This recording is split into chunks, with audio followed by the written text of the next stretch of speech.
یہ بات تو ہو گئی جنات کے بسیرے کے بارے میں کہ درختوں کے نیچے سے نہیں نکلنا چاہیے. اس لیے نہیں نکلنا چاہیے کہ جب درختوں پر جنات ہوں گے اور پھر کافر بھی ہوں اور مومن بھی ہوں، جیسے بھی ہوں، بہرحال جنات تو جنات ہیں، ان سے تو اپنے طور پر احتیاط رکھنی چاہیے.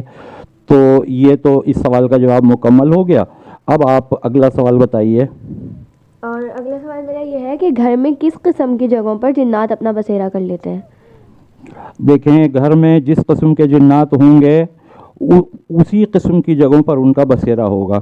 اور ہمیں مومن جنات سے اتنا خطرہ نہیں ہوتا جتنا خطرہ شیاطین، کیونکہ ان کا تو دین مذہب دھرم کچھ ہوتا نہیں ہے، یا ہوتا ہے تو وہ اللہ کے احکامات کی پابندی نہیں کرنے والے ہوتے ہیں. اس وجہ سے جو غلیظ ترین جگہیں گھر میں ہوتی ہیں نا، ان جگہوں پر شیاطین جنات کا بسیرا ہوتا ہے، یا غلیظ ترین چیزیں ہوتی ہیں.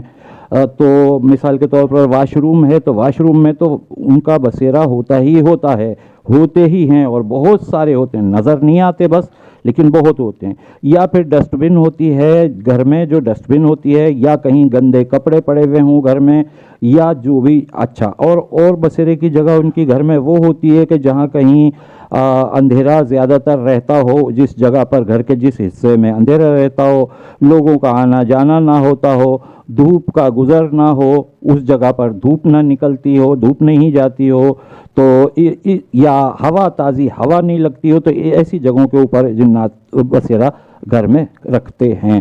اگلا سوال. اور جنات کی عمریں کتنی ہوتی ہیں؟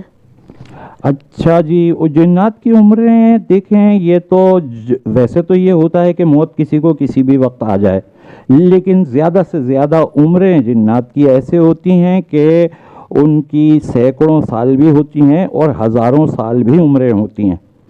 اس طرح سے ہوتا ہے جنات کی عمروں کا معاملہ. اور جنات کیوں چڑھ جاتے ہیں؟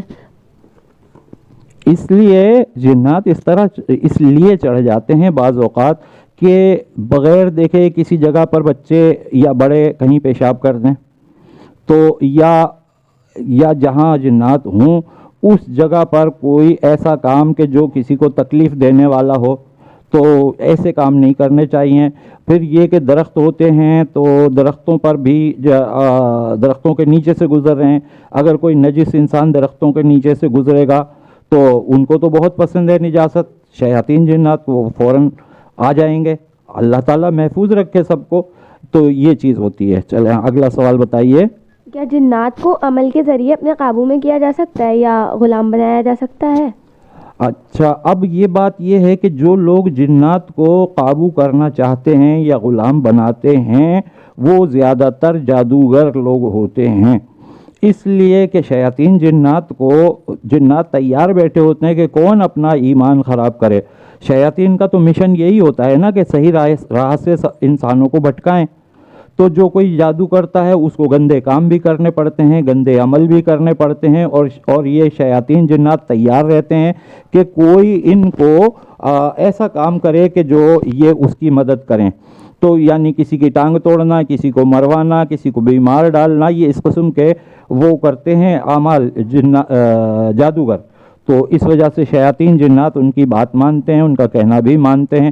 لیکن اب رہی بات مومن جنات کی، تو مومن جنات تو بہت ہی مومن ہوتے ہیں، تو ان کو قابو کرنا میں یہ سمجھتا ہوں کہ جائز نہیں ہے. قابو کیا جا سکتا ہے یا نہیں کیا جا سکتا، اس سوال کو میں اس طرح سے ہی جواب دے سکتا ہوں کہ کسی کو بھی، بھائی کسی انسان کو اپنا غلام بنا لیں، آپ اس کو ایسا طریقے سے کوئی کام کریں، کچھ